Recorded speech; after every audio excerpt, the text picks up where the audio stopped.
আপনারা জুলুম করতেছেন। তাদেরকে হোয়াটসঅ্যাপে কল দিয়ে মেসেজ দিয়ে বিভিন্নভাবে বলছি, কোনো কাজ হয় না। এখন রাষ্ট্র সংস্কার করবে, মিষ্টি খাবে না তা কি করে হয়? রাষ্ট্র সংস্কার করে মিষ্টিও খায়। সেই ষড়যন্ত্রের সঙ্গে উপদেষ্টারা কেন হাত মিলাইলো? বিমান ভাড়া যে পরিমাণ বেড়ে গেছে, আমাদের প্রবাসী ভাইদের সংসার আর টিকবে না। কারণ এত বিমান ভাড়াতে একজন প্রবাসী দেশে আসবে কিভাবে? প্রবাসী ভাইদের বিবাহ বিচ্ছেদ বেড়ে যাবে, সংসার ভেঙে যাবে। সরকারকে আহ্বান জানাই যে এই বিমান ভাড়া আগের জায়গায় আপনারা ফিরে নিয়ে আসবেন। যে কোনো এটা আনতেই হবে, এটা কোনো বিকল্প নাই। একজন প্রবাসী 15 বছর 10 বছর দেশে আসতে পারে নাই, 5 বছর আসতে পারে না। আশা ছিল গণ অভ্যুত্থানের পরে দেশে আসবে একটু গুছায়ে, কিন্তু এখন বিমান ভাড়া হয়ে গেছে 50,000 টাকাটা 1,90,000 টাকা।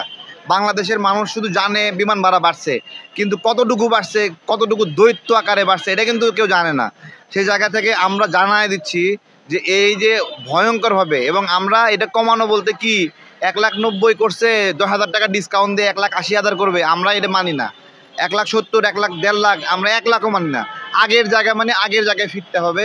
তাছাড়া প্রবাসী ভাইরা আমাদেরকে বলতেছে, তারা থ্রেট করতেছে, আমরা কিন্তু রেমিটেন্স শাটডাউন করব। এটা যদি করে ফেলে, এটা যদি ঘোষণা আসে, তাহলে কীরকম বিপদে পড়বেন আপনারা কিন্তু কুল করতে পারবেন না। ঠিক আছে, আপনারা এটা কি একটা কাজ করলেন, মানে প্রবাসীদের উপরে 500 টাকার কর 10,000 টাকা করে ফেলছে, এরকম একটা জায়গা রয়েছে। আমরা এগুলো, এই জায়গাগুলো আপনারা জুলুম করতেছেন। প্রবাসীদের ওই বিমান লাউন্সে ওইখানে একটা ভিআইপি রুম দিয়ে ওগুলো ঘোরা গাদা কিছু হবে না। 2 মিনিট আসে চলে যায় একজন প্রবাসী, তার ভিআইপি লাউন্স দিয়ে কী হবে? তার দরকার বিমান ভাড়াটা সঠিকভাবে। এখানে বিদেশি বিমান একটা ষড়যন্ত্র করবে, ভালো কথা। সেই ষড়যন্ত্রের সঙ্গে উপদেষ্টারা কেন হাত মিলাইলো? এই উত্তর দিতে পারবে না? কোনো হাত মিলাই না, এমনি এমনি হাওয়ায় হাওয়ায় হয়ে গেছে।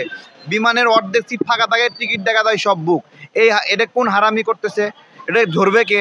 লক করা বিমানের অ্যাকাউন্টগুলো, মানে টিকিটগুলো কিনতে পারে না। আমরা এই সমস্ত বিষয়ে বিচার দিচ্ছি সরকারের কাছে, আপনারা এটা সমাধান করেন। বিমান ভাড়া বাড়ায়ে আমাদের প্রবাসীদেরকে মাইরেন না। তাদের উপকার করতে পারেন বা না পারেন সেটা পরের বিষয়, কিন্তু এত বড় ক্ষতি করেন না। আমাদের এখন প্রবাসী ভাইরা প্রচুর পরিমাণে দেশে আসছে, এটাকে সুযোগ করে আপনারা যে পরিমাণ ধান্দাবাজি শুরু করছেন, এটা আসলে কেউ মেনে নেবে না। আমরা এখানে অবস্থান করছি, এই দাবি আদায় না হওয়া পর্যন্ত লাগাতার অবস্থান চলবে ইনশাল্লাহ। আমরা যে ইতিপূর্বেও বসছিলাম বিভিন্ন বিষয়ে, আমরা এটা অব্যাহত রাখছি। এটা যদি কেউ না করে তাহলে তো হইল না ভাই। সবাই যদি মানে মনুষ্যত্ব হারায় ফেলে তাহলে কি হয়? আমরা অল্প মানুষ নিয়ে একটু বসছি, দৃষ্টি আকর্ষণ করছি, আপনারা আসছেন, ভিডিওর মাধ্যমে প্রতিবাদ করছি। তাদেরকে হোয়াটসঅ্যাপে কল দিয়ে মেসেজ দিয়ে বিভিন্নভাবে বলছি, কোনো কাজ হয় না। এখন বসা ছাড়া আর উপায় কি বলেন? বসে যদি তাদের একটু দৃষ্টি আকর্ষণ হয়, এই আর কি। যারা আন্দোলন করে সিরিয়ালি পঙ্গু হয়েছে, ওকে আপনি এটা 50,000 টাকা 1,00,000 টাকা দিবেন, এটা হয় নাকি বলেন? ওর তো জীবনের ক্ষতি হয়ে গেছে, খাম হয়ে, চোখটা নাই হয়ে গেছে, হাত একটা পা একটা নাই হয়ে গেছে। ওকে যথাযথ ক্ষতিপূরণ না দেওয়ার কারণে ওর মন তৃপ্ত হচ্ছে না। ও বারবার বলতেছে যে এই বিপ্লব করে আমার লাভ কি হলো? ওর মধ্যে ফ্রাস্ট্রেশন কাজ করতেছে। আমরা চাই এগুলোরও সমাধান হোক। ছেলে পেলে রাস্তায় 2 দিন পর পর আন্দোলন করবে, আমরা আজীবন খালি আন্দোলন করব বলেন? আমরাও এটা তো রেস্ট প্রয়োজন। আমরা চাই এগুলোর সমাধান হোক, সব সুন্দর হোক, সব সুন্দর হোক।